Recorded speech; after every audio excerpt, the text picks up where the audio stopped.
जयपुर में आज देश भर के बिजनेस टाइकून, सियासी शख्सियत और बॉलीवुड सितारों का जमघट लगा हुआ है। जयपुर में राज्यसभा सांसद प्रफुल्ल पटेल के बेटे की शादी है और देश भर से चार्टर्ड प्लेन्स के जरिए तमाम नामचीन हस्तियां यहां पहुंची हुई हैं।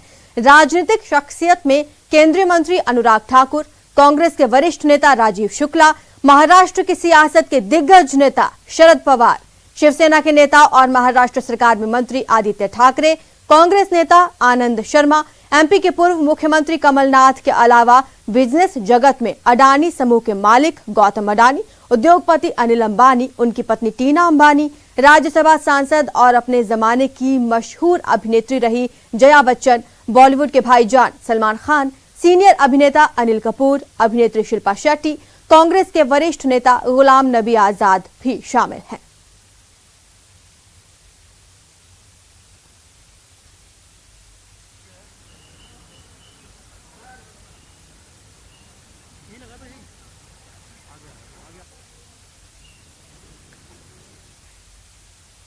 राजस्थान में कड़ाके की ठंड का कहर लगातार बढ़ता जा रहा है। पर्यटन स्थल माउंट आबू सहित 4 स्थानों पर तापमान जमाव बिंदु के नीचे और कुछ जगहों पर इसके आसपास पहुंचने से शरीर कंपाने वाली सर्दी से लोग ठिठुरने लगे हैं। कड़ाके की ठंड की वजह से राजस्थान का रेगिस्तान जमने लगा है। इस मौसम में पहली बार राजस्थान में सीकर के फतेहपुर में तापमान माइनस में चला गया। वहीं चूरू, माउंट आबू में कई जिलों में तापमान लगातार गिरता जा रहा है। अलग अलग इलाके की तस्वीरें आपको दिखा रहे हैं जहां पर तापमान गिर रहा है। लगातार लोगों को आने जाने में परेशानी हो रही है। हालांकि किसानों ने इसके लिए खुशी जाहिर की है क्योंकि फसलों के लिए सर्दी अच्छी मानी जाती है।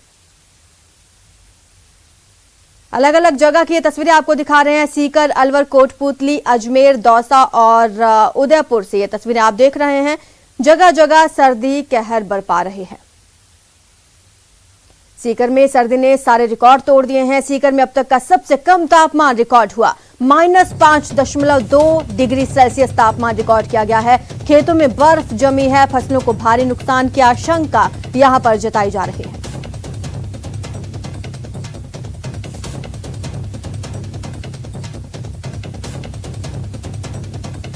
न सिर्फ सीकर बल्कि चूरू में भी सर्दी ने कहर बरपाया हुआ है। चूरू में -2.6 डिग्री तापमान दर्ज किया गया। गाड़ियों और फसलों पर बर्फ की चादर जमी हुई नजर आई। भीषण सर्दी से आमजन प्रभावित हो रहे हैं। तस्वीरों में आप देख सकते हैं किस तरह से गाड़ियों पर बर्फ की चादर सी जमी हुई नजर आ रही है। लगातार तापमान लुढ़कता जा रहा है जिसकी वजह से लोगों को खासी परेशानी का सामना करना पड़ रहा है।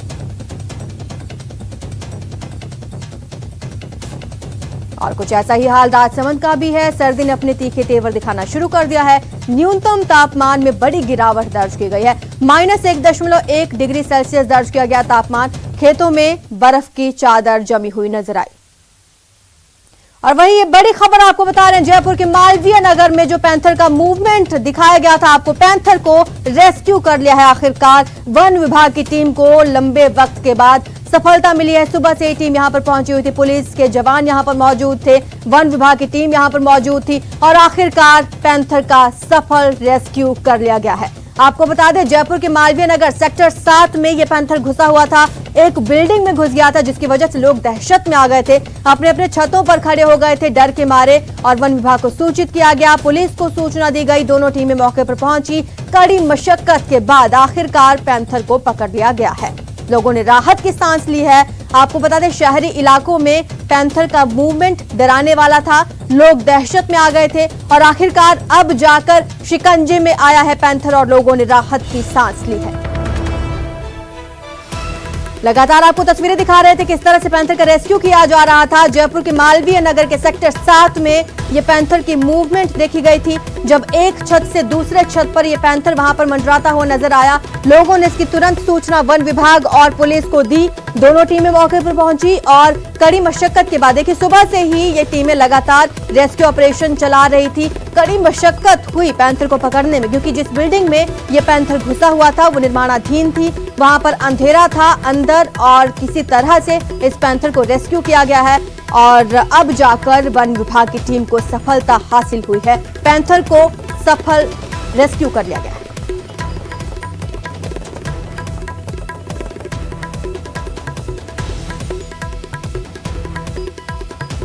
हमारे साथ राकेश शर्मा लगातार बने हुए हैं, जिन्होंने पहले भी आपको तस्वीरें दिखाई किस तरह से रेस्क्यू ऑपरेशन चलाया गया। राकेश, बड़ी सफलता मिली वन विभाग को, कड़ी मशक्कत करनी पड़ी, लेकिन किस तरीके से क्या कुछ रहा?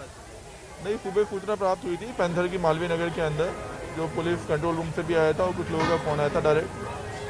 तो हमने यहाँ पर टीम भिजवा दी थी, रेस्क्यू टीम, दोनों डॉक्टर्स की टीम, अरविंद माथुर जी की और तंवर जी की टीम यहाँ पर आई थी। जनेश्वर जी के नेतृत्व के अंदर यहाँ पर पहले से टीम पहुँच चुकी थी, जिसमें वनपाल जोगिंदर जी जो है यहाँ पर आए। उन्होंने जो है रेस्क्यू टीम के माध्यम से पहले लेपर्ड को एक बार लोकेट किया और फिर उसके बाद में जो है उनके द्वारा यहाँ पर ट्रैंक्लाइज करके किया गया, जो अभी आपके सामने जो है एक सेफ स्थान पर ले जाया गया। किस तरीके से निकला, कहाँ से निकला था, क्या कुछ इसका जाना का लेपर्ड ये और कुछ कारणवश यहाँ पर आ गया होगा। तो सुबह हमें सूचना आई थी कि अराउंड 9:15 बजे के आसपास। किस तरह के हालात अभी उसको जो पकड़ के लेकर जा रहे हैं? अभी ट्रैंक्लाइजिंग किया है, हेल्दी लेपर्ड है और उसका डॉक्टर एग्जामिन करेंगे, उसके बाद बता देंगे आप लोग। यूथ है, किस तरह का है? अडल्ट लेपर्ड है जो है। कितना टाइम लगा आपको इसको? 9:15 बजे सूचना आई थी और अभी आपके सामने गया। मेरी गाड़ी के पीछे बैठा हुआ था, गाड़ी सफाई करने वाला थोड़ी हुई है? नहीं, कोई जना नहीं है। मेरा सुबह लगभग 9 बजे मैं मेरे मकान के बाहर खड़ा था, एक बिल्ली को देख रहा था। तो गली में एक मोड़ है, मोड़ से बिल्कुल ऐसे मेरे एक बलान की दूरी से बिल्कुल ऐसे सामने तो ऐसे दिखा, करीब 5 फीट आगे तो ऐसे दिखा कि जैसे कोई बड़ा कुत्ता आ रहा है। तो मैंने कहा कुत्ता होगा। जब भी वो दहाड़ा और दहाड़ने के बाद में बिल्कुल ऐसे मेरे पास से निकला जैसे कोई घबरा रहा हो। बिल्कुल वो अपने आप में घबरा रहा था और बिल्कुल किसी को नुकसान नहीं पहुंचाया। सबसे बड़ी बात तो ये रही, फिर हमारे पार्षद जी वगैरह चाय पी रहे थे, राम प्रसाद जी भाई साहब, उनको कहा, मैंने कहा यार बघेरा आ गया, बघेरा आ गया। इन्होंने सबने उठ के भगाया उसको। तो एक मकान में, शर्मा जी के मकान में चढ़ गया, ऊपर चढ़ के दूसरे मकान में चले गया, फिर एक साफ्ट में चले गया। उसका वीडियो भी है, चाहो तो मैं भेज दूंगा। लेकिन वन विभाग की टीम ने बहुत अच्छा वर्क किया। देखो, मैं सुबह वॉकिंग से आके चाय पीने के बैठा ही था दुकान पे, मेरा मुंह उससे उल्टी दिशा में था। तो चाय बनाने वाले मेरे चाचा के लड़के हैं, उसने कहा कि अरे भाई साहब शेर आ गया। मैं सामने देखा तो मेरी चाय भी गिर गई। मतलब जो अचानक सडनली देखे ना, तो पोजीशन ऐसी थी कि जैसे वो जंगल में करता ना, ऐसे कर रहा हुआ हाँ, मेरी गाड़ी सफाई करने वाला आया, उसके पीछे था। मतलब वो समझ नहीं पाए हम कि इस स्थिति में यहाँ ये चीज भी देख सकते हैं हम। ये बड़ी सबसे बड़ा तो भाग्यशाली मैं रहा। बिल्कुल एक बलान के बगल से निकला जब मुझे कुछ नुकसान नहीं हुआ, नहीं तो कुछ भी हो सकता। तो अद्भुत, अकल्पनीय, अनुपम। मुंबई की सड़कों पर या गलियों में गैंगवॉर की खबरें अक्सर दहशत पैदा करती हैं, लेकिन चलती ऑटो में 2 प्रबुद्ध लोगों के बीच हुई बातचीत दिल को सुकून दे रही है।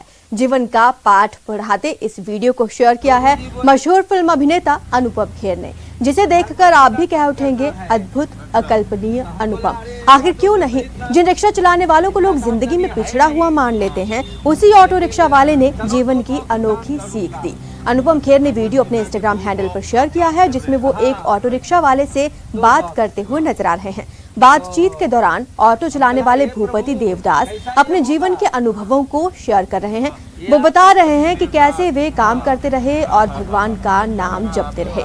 भूपति देवदास उन्हें बताते हैं कि उन्हें भगवत गीता दान करने की प्रेरणा मिली है। हालांकि वे ज्यादा कमाते नहीं, इसलिए सिर्फ 2 बक्से दान करने का फैसला किया है। आगे वो बताते हैं कि उनके बच्चे काफी पढ़े लिखे हैं। उन्होंने भगवान की भक्ति में लीन होकर उन्हें शिक्षित किया। अनुपम खेर उनकी भक्ति की सराहना करते हैं। वीडियो सुनिए। भगवत गीता के 2 बॉक्स आप दान कर रहे हैं। हाँ, राइट। भूपति देवदास। अच्छा लगा आपके साथ सुबह सुबह मुझे ऑटो में बैठना। तो प्रभु जी बोले जो भागवत गीता दान करना है। अच्छा। तो हम बोला अरे ऑटो में तो इतना आमदनी है नहीं। हाँ। लेकिन चलो 2 बॉक्स दान करूंगा। अच्छा, भगवत गीता के 2 बॉक्स आप दान कर रहे हैं। हाँ, राइट। 2 बॉक्स। हाँ। तो हम बोला हे प्रभु कैसा ये होगा? हाँ। वाह। ये आपका काम है। हाँ। और भगवान दे रहे हैं। वाह वाह वाह। तो मैं आप भगवत गीता बांटने के लिए ऑटो चला रहे हैं? हाँ हाँ, कैसे क्या करते हैं? ऐसे ही ऑटो भी चलाते हैं। अभी बच्चे लोग मेरे बहुत पढ़े लिखे हैं प्रभु जी। हाँ। हाँ, मैं भक्ति के सहारे 2 बच्चे को पढ़ाया हूँ। क्या बात है। मुझे पहचानते हैं? मैं हरे कृष्णा हरे कृष्णा। ये तो मेरे नसीब है जो आप मेरे ऑटो में बैठ गए, और परमात्मा की कृपा, आप लोग के आशीर्वाद, जो आज देखिए मेरे दोनों बच्चे फर्स्ट टाइम में सीए बना। अरे वाह। फर्स्ट टाइम में सीएस बना। हाँ। मैं दिन भर सबको यही कहता हूँ, मुस्लिम है कुरान पढ़ो, हाँ। हिंदू है भागवत गीता पढ़ो, हाँ। आप पढ़ करके उसको अमल करो। बहुत अच्छे, बहुत अच्छे। पढ़ना कोई बड़ी बात नहीं है, हाँ। अमल करना सबसे बड़ी बात है। क्या बात बोली। गुरु महाराज लोग कहते हैं ना, जानते सब हैं लेकिन मानते नहीं हैं। तीर्थ्यम चतुर्घंटे पुष्पांडे चतुर्थमु एवं दीपो रखे चामुंडा सबाहुना जया में जागत पाप विद्या पाप अजिता पापा सर्वे दक्षिणे चापराजिता रोम को बेस को बेरी तथा रक्त मंजावसांदे तब्दे सपर्दे योगिनी तप्तवम रक्षे त्रडायिनी सदा ग्रहभूत पिचासे ब्रह्म रक्षस भेतला कुष्मांडा भैरवाद्य ओम इति देव्या कवचम संपूर्ण वाचा। थोड़ा टेप कर लीजिए। कि पूरा मैंने टेप कर लिया। ये आपका, ये आपने मुझे क्या सुनाया? ये चंडी पाठ है दुर्गा का। वाह वाह, ओ भाग्य मेरे, आज आपने, मैं आपके साथ बैठा, मैं योगा सीखने जा रहा था। चलिए। और आपने मुझे ये सुनाया, चलिए। मुझे हरे बहुत अच्छा लगा। एक बार दोबारा अपना नाम बता दीजिए। मेरा नाम है, ऐसा मेरा नाम था भूदेव झा। अच्छा, हाँ, भूदेव लेकिन झा। हाँ, लेकिन मेरा नाम अभी भूपति देवदास है। अच्छा, जो हम लोग हरे कृष्णा मंदिर से जुड़ गए हैं जी। महिलाओं और बालिकाओं के साथ होने वाले यौन उत्पीड़न के खिलाफ आवाज दो अभियान के तहत अजमेर में रैली का आयोजन किया गया। रैली में शामिल छात्राओं ने हाथों में तख्तियां लेकर महिला अधिकारों और यौन हिंसा के खिलाफ आवाज बुलंद करने का संकल्प लिया। रैली को अजमेर रेंज के आईजी एस सिंगथिर ने हरी झंडी दिखाई। पूरी जानकारी दे रहे हैं हमारे संवाददाता अभिजीत दवे।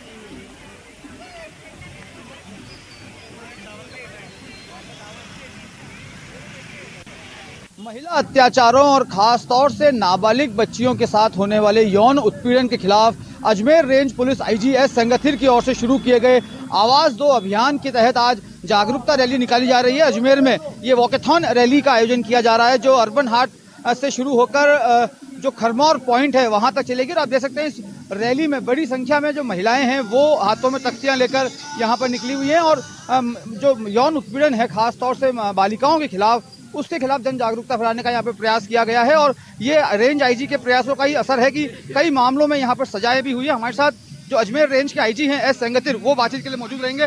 सर, किस तरह इस पूरे इनिशिएट को आपने कैरी ऑन किया है और जिस मुकाम पर आज ये पहुंचा है, क्या सेटिस्फेक्शन लेवल है?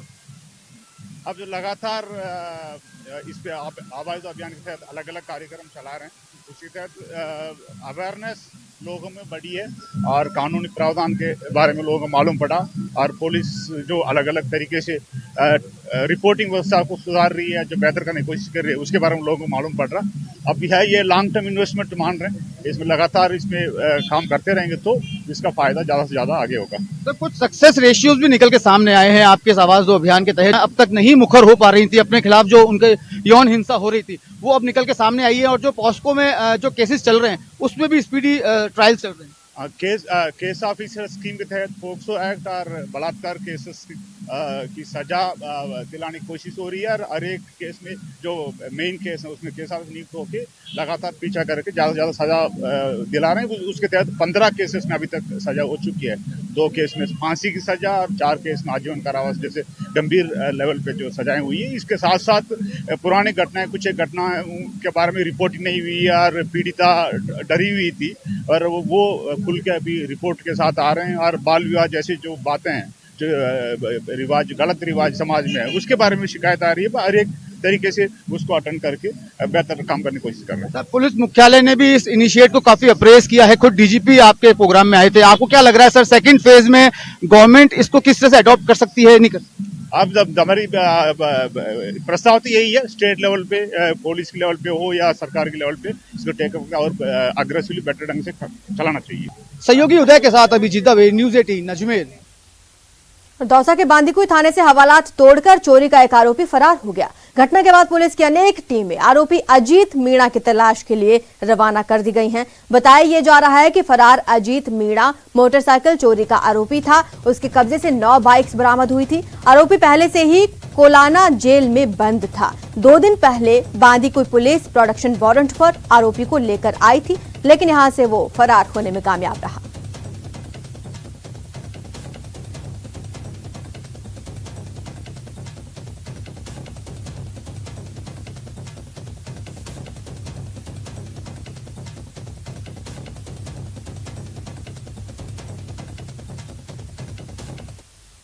जोधपुर शेरों के कुनबे को बढ़ाने की प्रक्रिया में महत्वपूर्ण किरदार निभाने वाला है। 4 साल पहले जोधपुर के माचिया सफारी बायोलॉजिकल पार्क में शेरनी आरटी ने 3 शावकों को जन्म दिया था। इसके बाद उसका एक शावक अब जवान हो चुका है और प्रजनन की प्रक्रिया के लिए तैयार है। उसके लिए पार्टनर की तलाश की जा रही है। माचिया सफारी पार्क प्रशासन ने रियाज का बायोडाटा भी CGDA में भेज दिया है। इसके साथ ही कयास ये लगाया जा रहा है कि शेरों के प्रजनन दर में जोधपुर का रियाज महत्वपूर्ण भूमिका निभाने वाला है।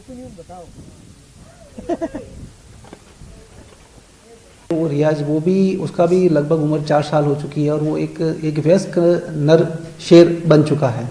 तो उसके लिए मादा शेरनी की एक तलाश हम कर रहे हैं। तो गुजरात के 2 जू है, जो केवड़िया और राजकोट का जू है, उसमें DFO साहब से मेरी बात हुई है। तो वहाँ पर मिलने की उम्मीद है। वहाँ पर इनके हम उम्र और हेल्दी और सब तरह से इनके जो रियाज के लायक एक शेरनी की तलाश जारी है और वहाँ पे मिलने की उम्मीद है। 4 साल पहले राजस्थान के जोधपुर शहर से एक वन्य जीवों को लेकर सुखद खबर आई थी। जोधपुर की एक मादा शेरनी ने 3 बच्चों को जन्म दिया था, जिसमें से रियाज अब 4 साल का हो चुका है, वह जवान हो चुका है। आप देख सकते हैं ये रियाज जो है अब इतना बड़ा हो चुका है। इसने इसी शहर की धरती पर जन्म लिया और अब तलाश है इसके लिए एक सुयोग्य वधू की, जिसको लेकर जो यहाँ के वन्य कर्मचारी है वो उस तलाश में जुटे हैं। कयास ये भी लगाया जा रहा है कि जो लॉयन है उसके कुनबे में वृद्धि करने में रियाज करेंगे। किस तरह से प्रयास किए जा रहे हैं? जो जितने भी जू हैं इंडिया के अंदर, उन सभी की एनुअल इन्वेंट्री एक अपडेट होती है। ये CZA इसको मॉनिटर करता है। तो उस इन्वेंट्री के अंदर जितना सरप्लस एनिमल पर जू के अंदर होता है, उसका एक्सचेंज CZA के नियमों से ही होता है पूरा। तो हम लोगों ने इसका एडल्ट होने के बाद में CZA को नोटिस में लाए हैं हम लोग उनको कि अगर उनके पास में किसी इन्वेंट्री के अंदर कोई फीमेल लायन एडल्ट मिलता है इसी एज का, तो हम लोग उसको लेके इसके पास में यहाँ पर लेके आएंगे ताकि इसकी मीटिंग का प्रोग्राम आगे किया जा सके। सर, माचिया सफारी पार्क की बात करें तो यहाँ सर जो पहले एक मादा ने बच्चों को जन्म दिया था, उसमें से एक रियाज है, बड़ा हो चुका है। तो कहीं ना कहीं जो शेरों की कमी से जूझ रहा पूरा विश्व है, उसमें कहीं ना कहीं अच्छा योगदान दे पाएगा। जी बिल्कुल। कैप्टिविटी में एनिमल को, वाइल्ड एनिमल को रखने का एक योगदान ये भी है कि हम लोग उनका कंजर्वेशन करते हैं और दूसरा एनिमल्स के बारे में लोगों को और बच्चों को उसके बारे में अच्छी नॉलेज भी उसके थ्रू मिलती है। एक तरह का एग्जाम्पल होता है कि जो लोग वास्तव में जंगल जाकर वन्य जीवों को नहीं देख पाते हैं, उनके लिए एक तरह से सैंपल होता है कि वहाँ पर जंगली जीव जो हैं वो एक्चुअल एनवायरनमेंट में किस तरह से दिखता है। वो सब चीज़ें बायोलॉजिकल पार्क में दिखाई जाती हैं। बायोलॉजिकल पार्क में not only animal also the plants also. तो जिस तरह से प्लांट्स हम लोगों ने लगाए हुए हैं अंदर, तो ये इनको एक रिच एनवायरनमेंट देने की कोशिश रहती है कि इनको ऐसा नहीं लगे कि कैप्टिविटी में रह रहे हैं हम लोग। कैमरामैन सिर सिंह राठिया के साथ चंद्रशेखर व्यास, न्यूज़ 18 राजस्थान, जोधपुर। यहाँ रुकेंगे छोटे से ब्रेक के लिए, जल्द हाजिर होंगे।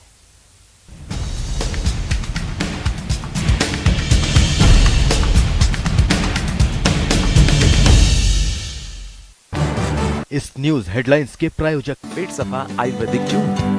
पेट सफा, हर रोग दफा।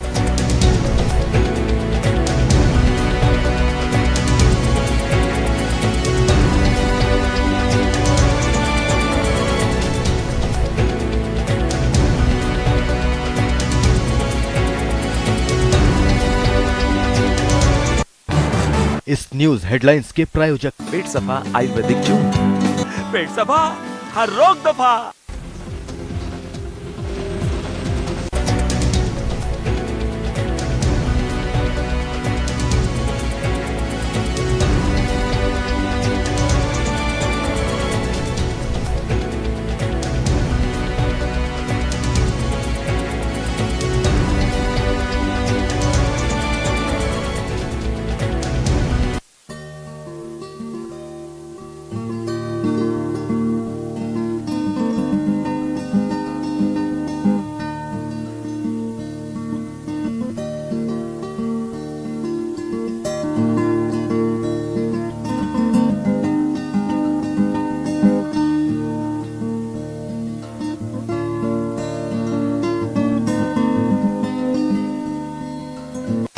इस हफ्ते देखिए सिमर का हो गया है रोका।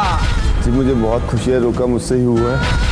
ठीक है, मतलब घर वालों की खुशी के लिए मानी गई। हाई वोल्टेज ड्रामा आने वाला है। और चुगली करके कौन दे रहा है किसको धोखा? सबसे ज्यादा नखरे किसके हैं? हमारी रीमा के हैं। मीत के सेट पर कैसे किया मीत ने हरियाणवी में प्रपोज। अरे कुछ कुछ होता है मीत, तू ना समझेगा।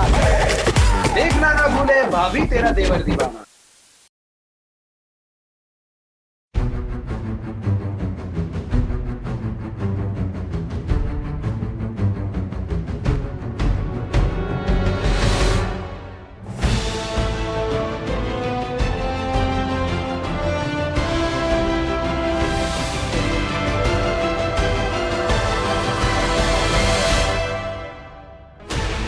Sixteen channels, 15 languages, 26 states, 1200 plus reporters, 66.9 crore viewers. India's largest news network, News 18 Network.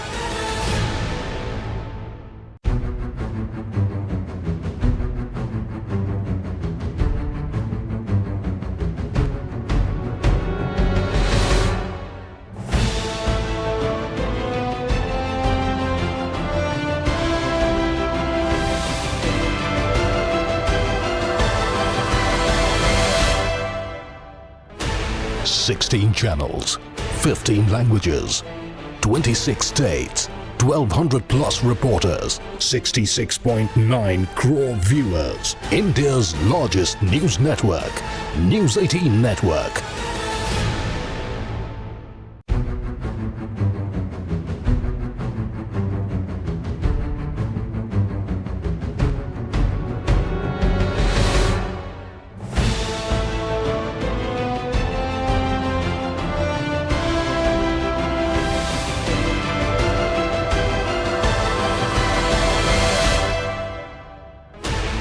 Sixteen channels, 15 languages, 26 states, 1200 plus reporters, 66.9 crore viewers. India's largest news network, News 18 Network.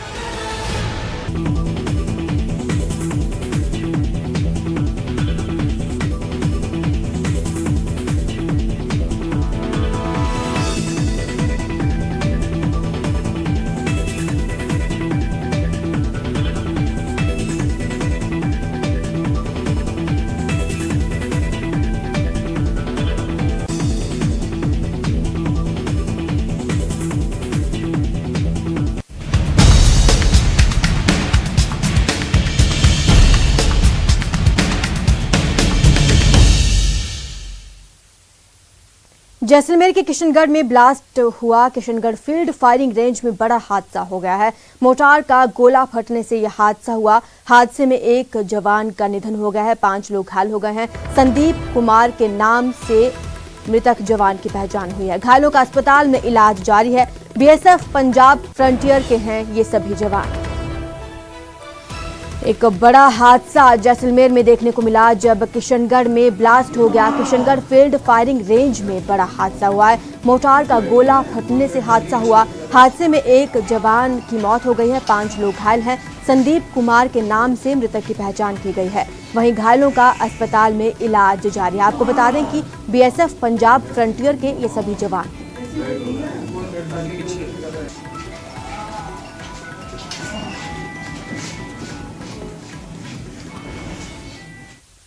Airport पर कस्टम विभाग की बड़ी कार्रवाई। 15 करोड़ से ज्यादा का ड्रग्स पकड़ा गया है। शारजाह से आई थी महिला और उसी के पास ये ड्रग्स पकड़ा गया है। महिला यात्री से 2 किलो से ज्यादा की हेरोइन जब्त की गई है। कस्टम अधिकारी आरोपी महिला से लगातार पूछताछ कर रहे हैं। डीआरआई की टीम को भी कस्टम अधिकारियों ने कार्रवाई में शामिल किया है। डीआरआई और कस्टम की टीमें उससे लगातार पूछताछ कर रही हैं और मामले की जांच जारी है।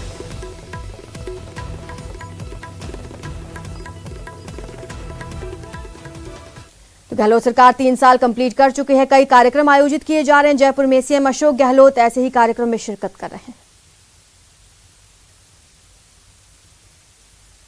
यानी अनेकानेक कामों का कमाल और बेमिसाल बताकर उन्हें अतिशयोक्तिपूर्ण अभिव्यंजना के साथ बताना इसका मकसद नहीं, बल्कि इसका उद्देश्य है मंथन, मनन और मूल्यांकन, और साथ ही आने वाले 2 वर्षों के लिए स्पष्ट मंतव्य।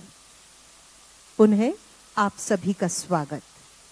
बेहतर कल की ओर बढ़ता हमारा प्रांत, हमारा राजस्थान, हमारा मान, हमारा अभिमान, हमारी पहचान। राजस्थान अपने शीर्ष नेतृत्व के प्रति आशावान राजस्थान, कर्मठता का उन्वान राजस्थान।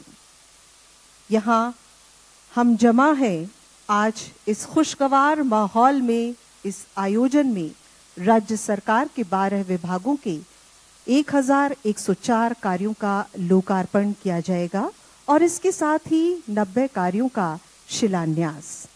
इस तरह कुल 1195 कार्य, जिनकी लागत लगभग 1122 करोड़ रुपए है। इनसे संबंधित कार्यक्रम आज के आयोजन में सम्मिलित है। कोविड आपदा के मुश्किल दौर में भी बधाई उन सभी विभागों, सभी महकमों को। फिलहाल इतना ही। आप देखते रहिए न्यूज़ 18 राजस्थान।